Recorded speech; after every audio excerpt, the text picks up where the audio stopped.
দেশের বিভিন্ন জেলায় বইছে তীব্র দাবদাহ। এরই মধ্যে দেশ জুড়ে ৩ দিনের হিট অ্যালার্ট জারি করেছে আবহাওয়া অধিদপ্তর। চুয়াডাঙ্গায় টানা ৪ দিন ধরে দেশের সর্বোচ্চ তাপমাত্রা রেকর্ড করা হয়েছে। এই জেলায় দিন ও রাতের তাপমাত্রায় খুব বেশি পার্থক্য না থাকায় অতিষ্ঠ হয়ে উঠেছে জনজীবন। গতকাল এ জেলায় সর্বোচ্চ তাপমাত্রা রেকর্ড করা হয় ৪১.৫ ডিগ্রি সেলসিয়াস, যা দেশের সর্বোচ্চ তাপমাত্রা। এতে বিপাকে পড়েছেন খেটে খাওয়া ও নিম্ন আয়ের মানুষ। এদিকে বেলা ১১টায় রাজশাহীতে সর্বোচ্চ তাপমাত্রা রেকর্ড করা হয় ৩৯ ডিগ্রি সেলসিয়াস। টাঙ্গাইলেও দাবদাহ অব্যাহত রয়েছে। কুষ্টিয়া, মেহেরপুর, ঝিনাইদহ, পাবনা, বরিশাল ও মৌলভীবাজার সহ বিভিন্ন স্থানে তীব্র গরমে নাজেহাল মানুষ। ঠান্ডা, ডায়রিয়া ও পেট ব্যথা সহ নানা রোগে আক্রান্ত হচ্ছেন লোকজন। চুয়াডাঙ্গায় সবচেয়ে বেশি তাপমাত্রা, বাজারঘাট মানুষ বের হবে কেমন করে এত তাপমাত্রা পড়লি। আমার বাচ্চা আজ ৩ দিন যাবৎ গরমে ডায়রিয়ায় ভুগছে।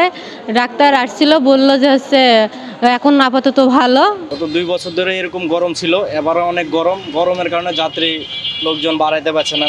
কারণ আমি মাঠ পর্যায়ে কাজ করি, তো আমাদের খুব বেশি কষ্ট হচ্ছে।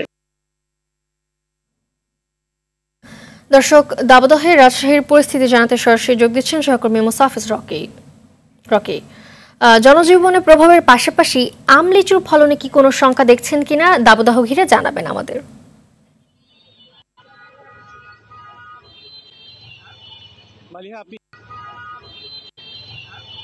মালিহা, আপনি জানেন যে রাজশাহীতে কিছুদিন ধরে কিন্তু মাঝি থেকে তীব্র তাপপ্রবাহ বয়ে যাচ্ছে, ফলে সাধারণ মানুষের লক্ষ্য করছি রাজশাহীর যে প্রধান সড়কগুলো রয়েছে, বিশেষ করে সেখানে কিন্তু মানুষের চলাচল একেবারেই কমে গেছে এবং প্রয়োজন ছাড়া কিন্তু মানুষ খুব একটা ঘর থেকে বের হচ্ছে না, এবং যারা প্রয়োজনের তাগিদে ঘর থেকে বের হচ্ছে তারা ঠিক প্রয়োজনটি মিটিয়ে আবারও তারা কিন্তু ঘরে ফিরে যাচ্ছে।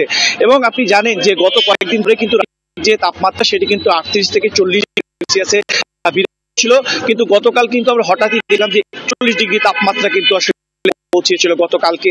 এবং আজকে আমি কিছুক্ষণ আগেই বলেছি, তারা যেটি আমাকে জানিয়েছে আজকে ৩৯.৫ ডিগ্রি সেলসিয়াস তাপমাত্রা বিরাজ করছে এবং বাতাস আর্দ্রতা হচ্ছে ২৩%। অর্থাৎ জলীয় বাষ্প কিন্তু কমে আসছে, ফলে গরম কিন্তু তীব্রভাবে অনুভূত হচ্ছে।